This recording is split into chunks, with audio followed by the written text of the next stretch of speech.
Steam just hit an all-time record high for concurrent users at 40 million. This is following just a few months ago when they hit their previous record all-time high at 39 million just in December. PC gaming is on a massive upswing, with record-setting concurrents happening month after month after month. Take a look at this graph, which shows just the last 6 years of data. There are absolutely peaks and valleys here, but the trend line is forever upward, something I'm sure that Valve is incredibly happy about. I'm happy about it too, because the platform that I play the most games on is becoming more popular, which means that more games will come to that platform, something that we have seen a lot of recently. Up until, I think, maybe last year or the year before, there were lots of games that were simply locked to consoles, which, as somebody who has all of the systems, I didn't really mind, but I do prefer that everyone gets to play the games that they want to play with the people that they want to play them with on the devices that they prefer to use. And if that means PC, then so be it. If that means the PS5, that's fine with me, as long as we, the end users, have options. What I hate is when third-party games get handed a bag of money in order to keep their games exclusive or keep their games off of other platforms. Luckily, publishers like Square Enix have recently realized that it ends up costing them more money in the long run than they get from the companies up front, like Sony paying to keep games exclusive to PlayStation. Hell, the continued trend of PC gaming's crazy upward trajectory has made companies like Microsoft and Sony rethink their exclusivity plans completely. They realize that each generation they sell pretty much the same number of consoles, which means that the market that they are trying to sell to isn't really growing anymore. And in a world where investors are constantly see a need for year-over-year improvements in revenue, that's simply not a tenable position to be in. So they have to expand. They don't have a choice. They have to expand the market. And the only way for them to do that is to get in front of the people that, quite honestly, aren't terribly interested in playing games on consoles. Now, that is not me. I play games on consoles all the time, but I know that there's a lot of people who don't. This is why Microsoft has recently started pushing more into Windows gaming, and Sony realizing even their first-party games on PC need to be ported over there. There's just too much money being left on the table, and they don't have a choice. So keep doing what you're doing, Valve, because it's convincing companies to release their games on more platforms, which at the end of the day is awesome. Speaking of multiple platforms, the sponsor of today's video is a multi-platform game, and one that might tug a bit at your nostalgia strings. Dude, you have got to hide me. What? What are you talking about? She's gonna find me. Who's trying to find you? Just Carmen, Sandiego. Wait, hold on. What? From the video game, like from the 1980s and 90s video games? That Carmen Sandiego? Yes, that Carmen Sandiego, the one with the red hat. Well, what did you do? It doesn't matter what I did or didn't do. What matters is that she's going to find me, and you gotta give me a place to hide. But you're misunderstanding the problem here, because you look just like me, and if she's looking for you, then she's looking for me as well, and I didn't do anything. She's right behind me right now, isn't she?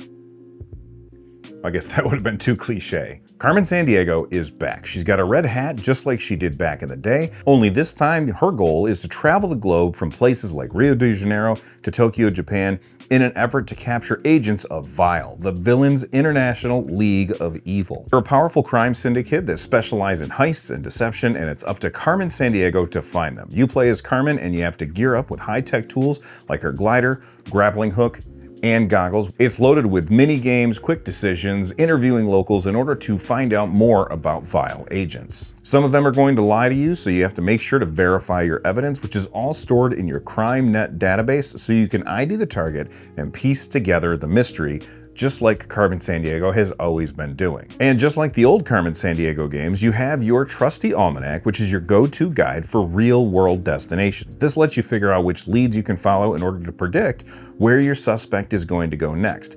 But you have to act quickly, as you only have 7 days to solve each case before the culprit escapes. So I only have to hide out for 7 days? The gameplay focuses on gliding, grappling, tracking your enemies, using stealth, and mini-games with plenty of throwbacks and Easter eggs from the 40-year history of the series. You can pick it up for $29.99, and it's coming to both PC and consoles on March 4th. So if you're looking for a bit of nostalgia or a game to play with your kids, then look no farther than the link in the description down below. And a big thank you to Carmen Sandiego for sponsoring this video. Speaking of PC games, AMD finally unveiled their RX 9070 and 9070 XT series graphics cards. I think that they had planned on unveiling this stuff at CES, but we didn't actually get confirmation until now. This is on the heels of NVIDIA's absolute fumbling of their next-gen graphics cards, where they're, I don't know, simultaneously priced really high, also impossible to get, and then on top of all that, the quality control leaves a lot to be desired. Full transparency here, I very much prefer to use SteamOS or Bazzite for my gaming platform, so if I am building a PC, an AMD graphics card is the card that I would personally want to go for, simply because it is an easier experience. Now, before you leave a wall of text about how you've used NVIDIA graphics cards with Bazzite or some other Linux distro, let me save you some time. I know that you can. I know that it's possible. I have successfully done it, but it isn't really reliable in my experience. And I've run into far too many issues when trying to use SteamOS or Linux, essentially, with NVIDIA cards. And I'm not really interested in jumping through all of those hoops again, only to have it fall apart at the next time that there's an update, or the next time a new game comes out and it's not quite supported and I have to wait forever to get the drivers to work.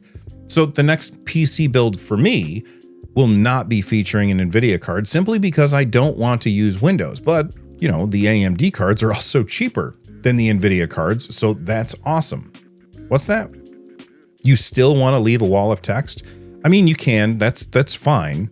I'll read it still, but I probably won't reply, as I just said what my reply would be. But if you want to leave a comment, go for it, you know, for engagement. Another reason I'll be going with AMD, other than Bazzite and SteamOS compatibility, is the price. The RX 9070 will start at $550.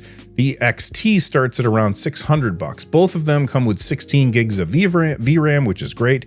Though it is worth pointing out that the new FSR 4.0 is exclusive to the new cards, which isn't something that AMD has really done in the past. Previous versions of AMD's upscaler were hardware agnostic, like me, meaning that they would work on whatever hardware you were particularly using, as long as the game supported them. I will say I don't like the idea that FSR 4.0 is locked to specific hardware, but anybody who's used both FSR and DLSS can easily see that DLSS is a better upscaler. And that might be, perhaps, because it's locked to hardware that can support it instead of brute forcing it. Though even I'm starting to get irritated by devs insisting that we play games with upscaling or frame generation turned on. It's one thing to have it as an option, but when Capcom, who recently launched one of my most anticipated games of the year, Monster Hunter Wilds, it hit 1.3 million concurrent players on just Steam, which is a crazy high number. They immediately, when you install the game and you play it for the first time, they immediately try to convince the player to turn on features like this when you first boot the game. This is not something that you should do. First boot of the game, you should boot without all of these features so that you can get a sense of how the game is actually running. Spoilers, it's running really poorly, which is the reason I haven't picked it up yet. I fully plan to pick it up on day one because I love the Monster Hunter franchise. But with it currently getting mixed reviews on Steam, I've decided to hold off, especially since my gaming PC has a mobile 4070, which is about as powerful as a desktop 30 series card. And Digital Foundry was seeing ridiculous frame dips when moving the camera, and they were doing it on a 4080. I think it was a 4080, maybe a 4090. Either way, the performance is really, really bad, and they basically said they cannot recommend the game on PC at this point. In fact, it's got mixed reviews on Steam, and almost all of the negative reviews of Monster Hunter Wilds cite performance as the issue, which is really irritating. Capcom even put out a benchmark utility. Now, I ran the benchmark utility and it seemed fine on my PC, but I would really love to see someone talk about how the benchmark ran on their system and then compare it to what they're actually getting for performance in the game. So if that's you, please leave a comment down below. Let us all know what your benchmark results were and how it performs once you get past the tutorial and it turns into an actual game. Capcom did respond to the negative reviews, saying to update your graphics drivers, turn off compatibility mode, and readjust your settings. But to me, that doesn't seem like it's a real solution. In fact, they've patched out some game-breaking bugs, but they still haven't fixed the performance issues. With like 50% of the reviews saying that it's bad because of performance, I don't think it's as simple as update your drivers. I think that this is something that Capcom needs to fix themselves. It seems like that peak of 1.3 million has dropped significantly as people are waiting for patches, although there is still a ton of people playing the game even right now. On to the lightning round. Samsung is thinking about getting into the gaming industry themselves with this new foldable console idea. They call it Flex Gaming. It has a 7.2-inch foldable screen with built-in controls on the side. Looking at this, I cannot imagine it would be comfortable to use.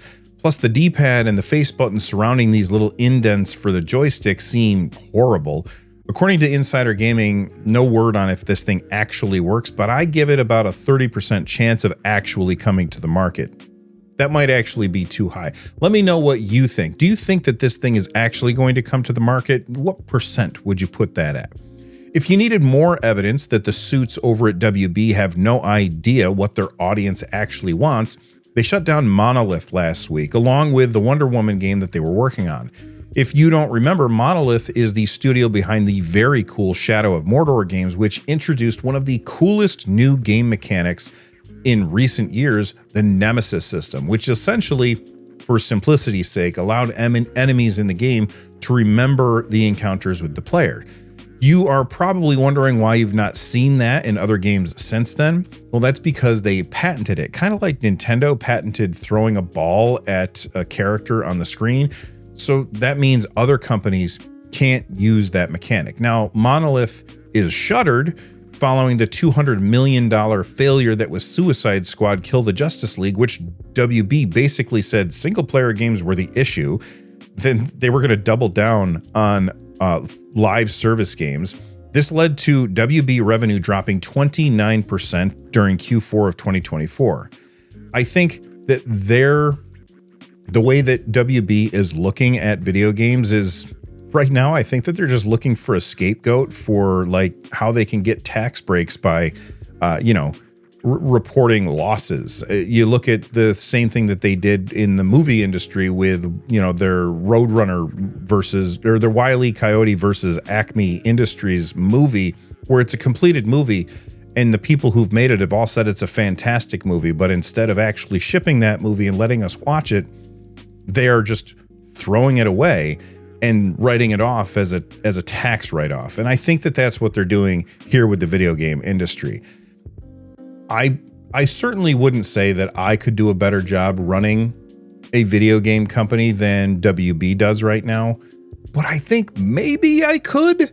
I also wanted to talk really quick about the Steam Next Fest. I'm curious how many of you tried out some demos. I was too busy and didn't get a chance to try out some demos, but I'm curious what demos you tried out during Steam Next Fest and what did you think of those games? Let me know in the comment section down below. And of course, from the Nerd Nest, I'm Bill. Stay rad, and thanks for watching. And before you get out of here, make sure that you check out this video as well. YouTube picked it specifically for you. Bye-bye, everybody.